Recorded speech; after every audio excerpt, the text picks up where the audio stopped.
Hey guys, আমি অর্পিতা। আজকের topic হচ্ছে ওভারনাইট ফান্ড। এর উদ্দেশ্য কি?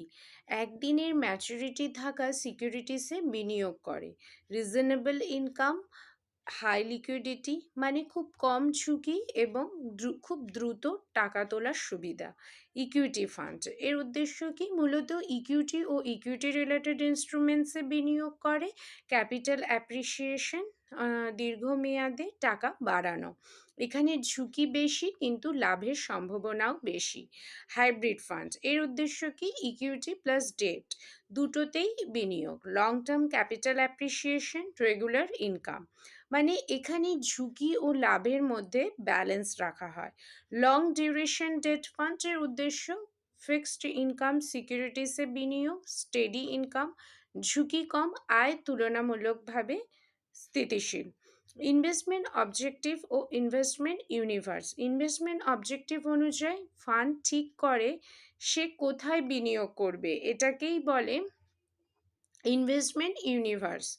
লিকুইডিটি চাইলে money market securities, capital appreciation চাইলে ইকুইটি, রেগুলার ইনকাম চাইলে ডেট ইনস্ট্রুমেন্টস। মানে লক্ষ্য আর বিনিয়োগের জায়গা একে অপরের সাথে সরাসরি সম্পর্কিত।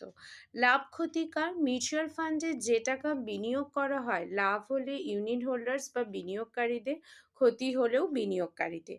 এএমসি, ফান্ড ম্যানেজার বা অন্য কেউ লাভ ক্ষতিতে অংশ নেয় না, তারা শুধু নির্দিষ্ট ফি বা কমিশন পায়।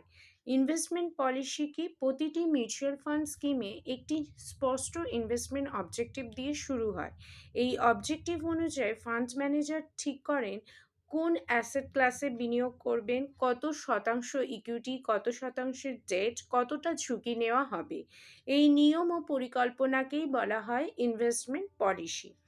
তো এবার কনক্লুশনে চলে আসি। তাহলে আজ আমরা জানলাম ইনভেস্টমেন্ট অবজেক্টিভ কি, বিভিন্ন ধরনের মিউচুয়াল ফান্ডের scheme, investment universe, investment policy, লাভ ক্ষতি কার হয়।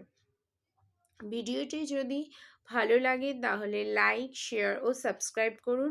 পরের ভিডিওতে আবার দেখা হচ্ছে। ধন্যবাদ।